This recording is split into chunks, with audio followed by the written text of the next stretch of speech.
afternoon, this is Alex for the Rialta Owners Group of America, and today we're going to talk about load weights, ranges, and distribution. There's a couple of terms that you need to understand, and these are available in your owner's manual. The first is called tongue weight. When you have a box like this that goes through the trailer hitch, the load that it's pushing down on is the tongue weight. If you have a trailer, something you're pulling behind, that is the toe weight. These weights are not the same. There's an old joke online about the no-toe bagel in reference to the Rialtas because it doesn't have the massive toe ranges of some of the larger RVs. But if you bought a Rialta, you probably did it with the intention of downsizing and not carrying 5 million different items with you. On this particular model, the 1999 QD, the tongue weight is listed as not to exceed 200 pounds. So what we need to do is consider the weight of the box, in this case, which is about 32 pounds, and the weight of whatever else we're putting inside. Just like when you're going to the airport, you weigh your luggage. You do the same so that you can keep it within that range of 200 pounds. There's an old joke that goes, how can I be out of money? I still have checks. The same goes with your Rialta. How can I be overweight? I still have room. You have to remember, of course, that the Rialtas were designed to have an awful lot of living space inside. That doesn't mean they were meant to hold every household item you could possibly think of and carry on the road with you. Rialtas that are regularly and routinely put overweight, especially at the back end, do develop dangerous problems. The most common of which is a bowed rear axle, which changes the alignment of the rear tires and brings them in, so you wear out the inside edge of the tires prematurely, causing an extremely dangerous situation where you could actually blow out a tire and lose control. There's a lot to consider when packing your Rialta, from the overhead bins to the weights that you have on board in propane and in water. Your luggage load on the back, what you might be towing behind you, even the weight of the individuals that you have on board. In this 1999 QD, we have seating for 8 passengers. Will we be able to transport 8 passengers and all their luggage and all the supplies that we need to go wherever we're going? Well, if we plan carefully and load appropriately, the answer can always be yes. You're headed down the road and everybody seems to be comfortable and enjoying themselves. Have you considered everything that they've also brought with them? One child can easily bring an extra 15 or 20 pounds worth of DVDs and puzzles and games and anything else. That just seems like it's not so much. But if you have 8 passengers on board and even half of them just bring 15 or 20 pounds, you're up to almost another 100 pounds in additional weight. So for safety, you do need to take the time to keep track of the weights that are coming on board, even if it is just a couple extra movies.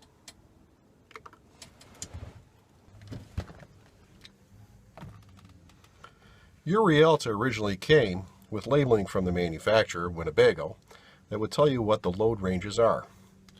In this particular case, on the 1999 QD that I have here, it says gross axle weight.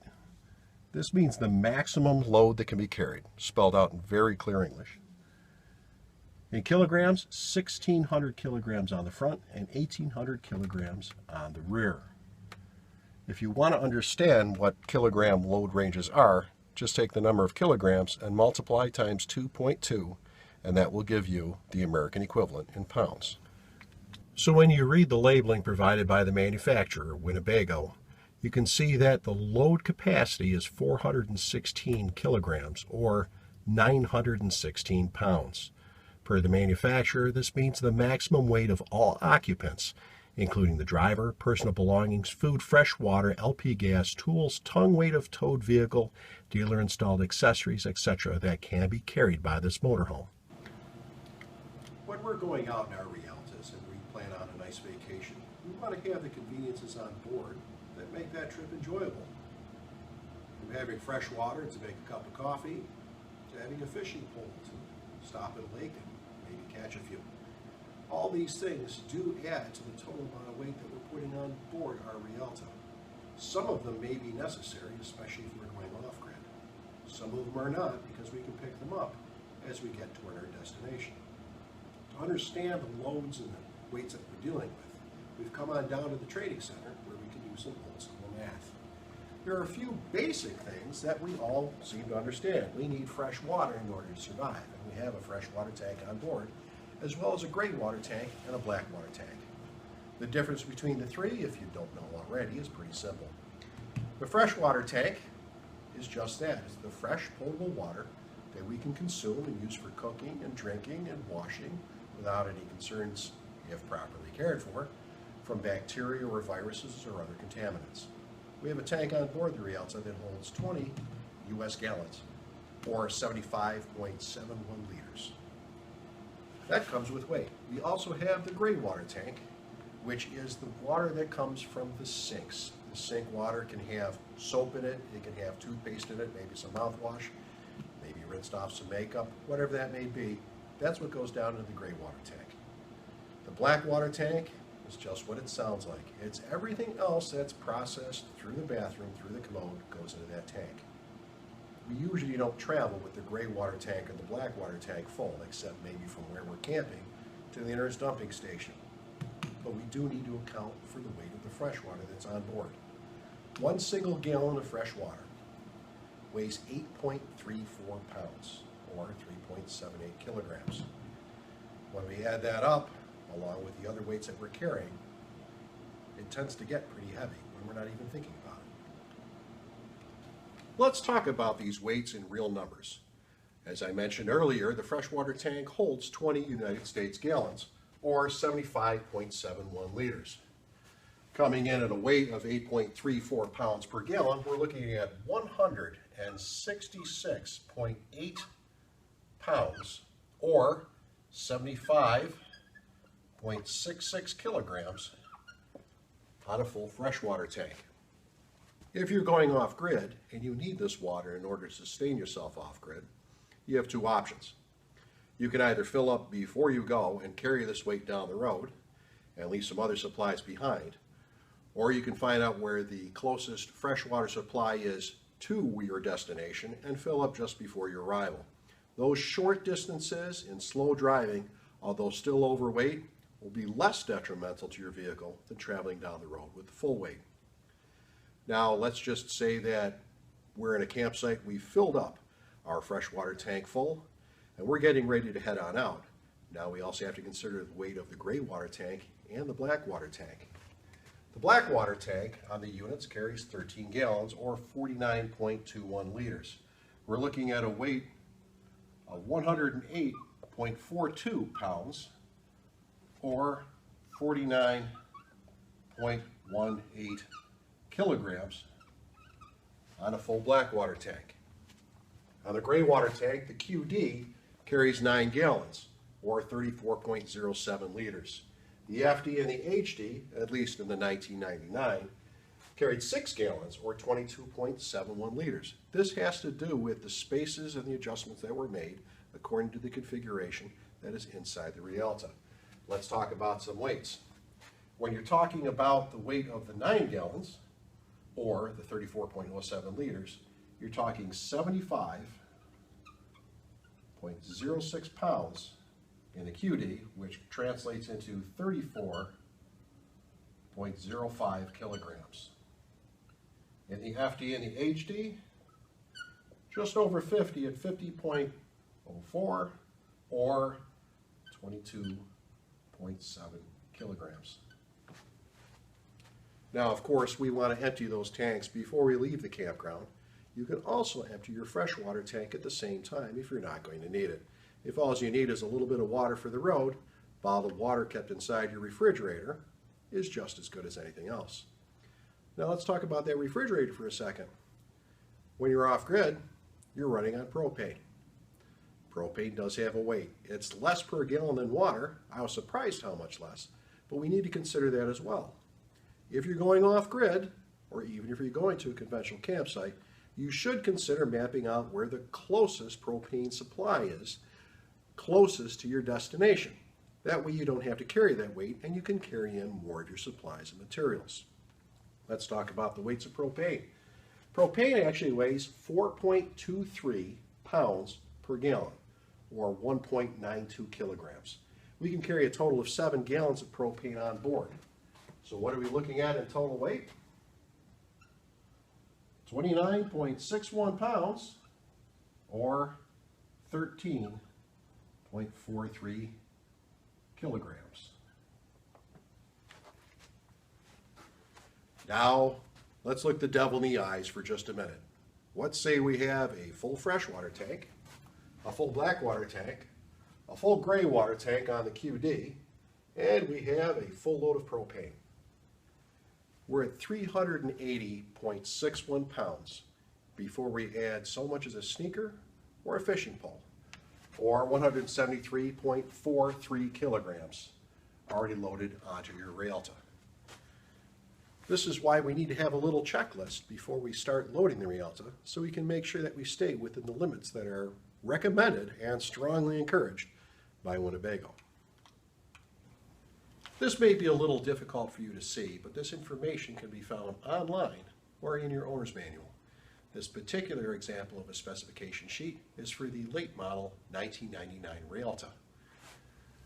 What I wanted to point out is that each of the three styles of Rialta, the QD, the FD, and the HD, all come in at 7,275 pounds unloaded, with a maximum load of 9,275 pounds. So when you're doing your calculations, it doesn't matter which series you have. They're all exactly the same, at least in the 1999. There's always been questions, and in some cases controversy, as to what the different lettering of the different series means. So let's have a closer look. As it was explained to me, starting off with the basic QD model, the QD refers to quad and dinette. It has the quad seating and the rear dinette. It made perfect sense to me. The FD, what does that mean? Well, the dining area is up front. So the FD, meaning front dinette. You have the front dinette with the full-size bed in the back, which offers terrific storage underneath. And you have the FD Twin, a much sought-after series with the individual twin beds in the back. So what does the HD mean? Well, here we have components of both styles. We have the QD section in the back, the quad dinette, and we have the FD section up front. It seems we have the best of both worlds. It's a hybrid. Therefore, HD, hybrid dinette. This may not be what you've been told, but this is how it was explained to me. I think it makes a lot of sense. Now remember, Winnebago has already engineered in everything that they need to have on board into that weight. Your tank weight, the weight of your generator, the weight of all the equipment is already all been factored in and accounted for. The things that you need to consider is what you're adding to it. There's the physical weight of you yourself. There's the weight of anything that you're adding to the back. Weight of anything that you're putting inside. Every time you add a person to it, or a piece of luggage, or that television set, or that cute little plant that looked so great on the back shelf, you're adding more weight to the vehicle. Considering all the items that you put on board, it's best to limit it to what you absolutely need and what you can get when you're close or at your destination. There's a lot of things we can have on board, and they don't take up much weight or much room. But there's other things that we need to seriously consider so we can protect our Rialta from intentional damage. Anything that you can do to avoid damaging it that you know about is intentional damage.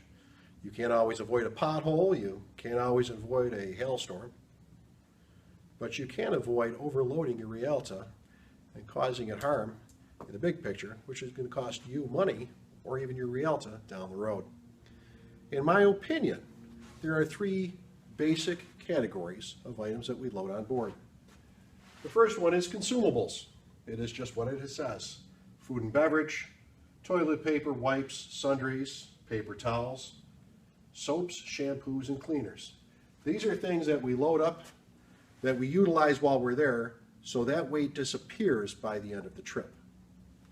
The next category is clothing. Shirts, pants, underwears, shoes, boots, heavy coats and hats, bedding, blankets, pillows, and towels.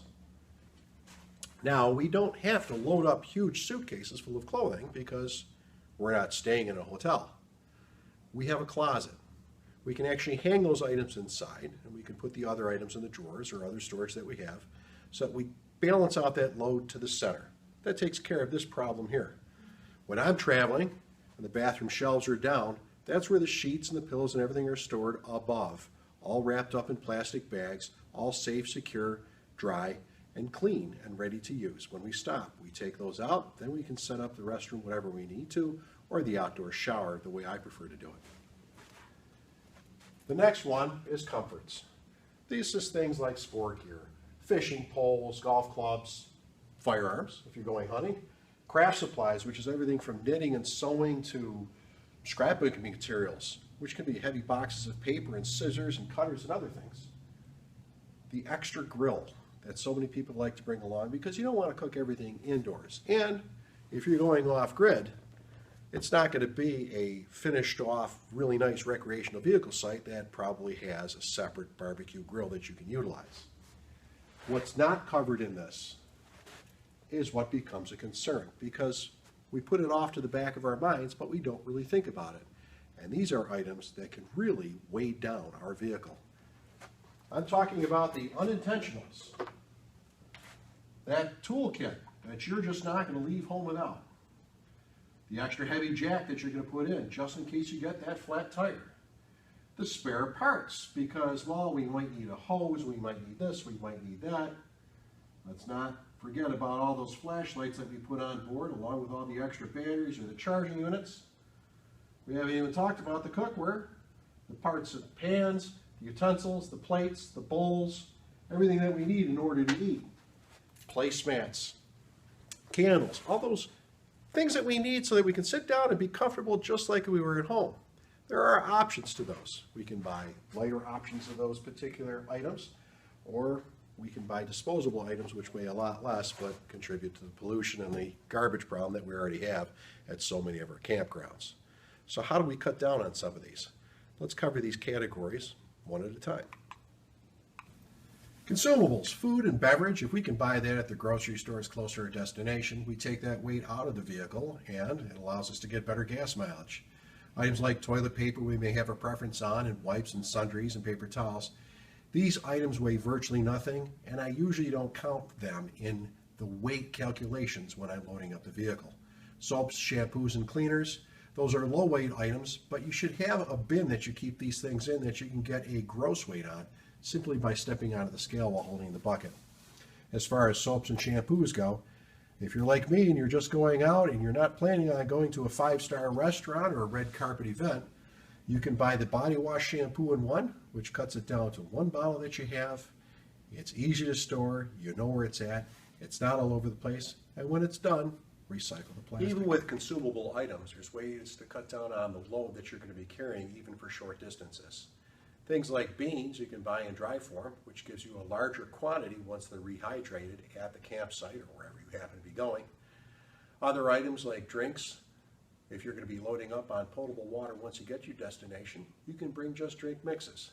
In some cases, you can buy some that have vitamins and minerals added to them that are going to be better than pop. Beer, on the other hand, well, that's not something that you're going to be able to rehydrate. If you find freeze-dried beer, keep it yourself. I'll stick with the real stuff. Clothing is a very personal thing. There's no way that you can determine exactly what you're going to wear 100% of the time with 100% accuracy. But if you know the weather's going to be wet, you know you're going to have to pack raincoats, perhaps boots, and so forth. It all depends on what type of an excursion you're going on. All these items, of course, are available in lighter forms. The heavy coats can be done with Thinsulate, the hats the same way. Bedding can be the thin sheets, the pillows and the coverings also can be made of lightweight material, and this all cuts down on the overall weight. Towels also as well can be bought in microfiber, which takes off a couple pounds when you're talking about several towels. Talking about comforts, again, this is also something that's very personal. Fishing poles, your golf clubs, your firearms, your craft supplies, these are things that are yours. They have a consistent weight. You take them with you so that you can enjoy them while you're on the road. That's the whole point. Just know what these things weigh and subtract that from the total weight of the things that you're going to add to the weight on board. Let's take a few minutes to talk about what I call the forgettables. These are the things that we load on board because we're absolutely going to need them, but we forget to subtract their weight from the total weight that we're adding onto the Rialta for our trip. The most common one is the toolkit. The toolkit should be a basic utilitarian toolkit that contains a couple different types of screwdrivers, an adjustable wrench, a pair of pliers, maybe some needle nose, maybe a small hammer, some zip ties, some duct tape. Small items that help us do routine repairs, tightening cabinet doors, fixing something small.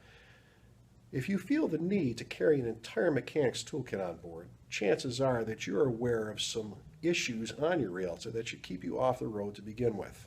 If you have major issues or deferred maintenance that you haven't taken care of, that should be taken care of well in advance of you pulling out of the driveway and heading out on the road. The next thing in line, a heavy jack. Many of us like to carry a heavy jack on board in case we get a flat tire and we need to lift the vehicle up. If you put a heavier jack on board, stow it properly and remove the factory jack from the vehicle, swapping weight for weight. Also add something called wheel chocks. These can be made out of a light material like wood, but they get put in place before jacking the vehicle to keep the vehicle from having a tendency to roll off the jack, injuring you or others. Refer to the owner's manual for the proper jacking points on your vehicle and make sure you know where those are in case you need to use them. The next items, of course, cookware and utensils. We all need to cook, we all need to eat, but if you buy the lighter aluminum cookware, the scratch resistant, the nonstick cookware that you can buy almost anywhere, including at the dollar stores, that takes a lot of the load off of the vehicle. If you insist on bringing Grandma's cast iron because it makes the best cornbread by the fire, just make sure to account for its weight. And yes, I do have Grandma's cast iron frying pan on board because it not only makes the best cornbread, it makes the best bacon. Last but not least, let's talk about decor. We all put a personal touch in our Rialtas. You need to account for the weight that you add and subtract it from the total weight that you're going to add to the vehicle trip by trip. Anything from flower pots to extra television sets to DVDs, as we mentioned earlier, all of these things add weight to the vehicle. It's okay to have them on so long as you account for them. There's a simple way to do this. During the last minutes before a trip, a lot of things that we didn't think about can find their ways on board. Things such as laptops, iPads, extra phones, battery backups, cameras, tripods, that extra tackle box, that extra pair of shoes, the waders for going fishing. All these things need to be considered in the maximum weight that we're putting on board our Rialta. When Winnebago calculated the maximum weight allowed on board, they meant that figure to be the consistent weight that you could safely operate your vehicle at. It's not, well, we can go over a little bit this time or we can go over a little bit that time. That's never part of the hard figures. Although going overweight occasionally may not cause any obvious deficits to you up front, in the long run it is contributing to the wear and tear on your vehicle, not to mention your gas mileage. So when these items come into play, remember to take those off of the total weight that you can add to it. There's a few other items that weren't factored in as part of the weight when Winnebago first produced the Rialta. These items I consider very necessary to have on board. They are the drain lines for the gray and the black water tank, as well as the freshwater supply hoses and filter systems. All of these things do add to the weight that was not considered in the original specifications. So knowing the average weight of these items, as well as any awning, skirting, or tenting that you're going to carry on board consistently, should be factored in and taken off of that total weight that you're going to have on board your vehicle. There is one more aspect to the load weight of the vehicle that we haven't talked about yet. That's the modified Rialta. For example, in some cases, individuals who own a QD model have removed the second row of seats in order to provide more room. You can remove this amount of weight from the total gross laden weight of the vehicle. If you haven't replaced it with anything or have replaced it with less, adjust your figures so you know what you can put on board safely within the manufacturer's specifications. Other modifications also need to be considered. If you remove the old heavier TV, if you had one, and replaced it with a lighter one, those few pounds can mean an entire suitcase full of clothing or an extra fishing pole or a tackle box. So keep those figures in mind and keep good, accurate records of those right inside the back pages of your owner's manual. If you still have your original owner's manual or replacement manual, there are pages that Winnebago put in at the back that are very important. This page is the important serial numbers, including your make, your model, your insurance policy, and other information that you might like to have while you're out on the road. This page is the maintenance record, including the odometer mileage and the costs that were involved, so you can keep track of your spending and receipts throughout the course of a year. And your fuel and oil record, again, to keep records of all that information. It's important to keep record of your weight information in here as well in a permanent fashion. If you no longer have your owner's manual, or you'd like copies of these pages, you can private message me at the Rialta Owners Group of America, and I would be happy to email copies of those pages to you.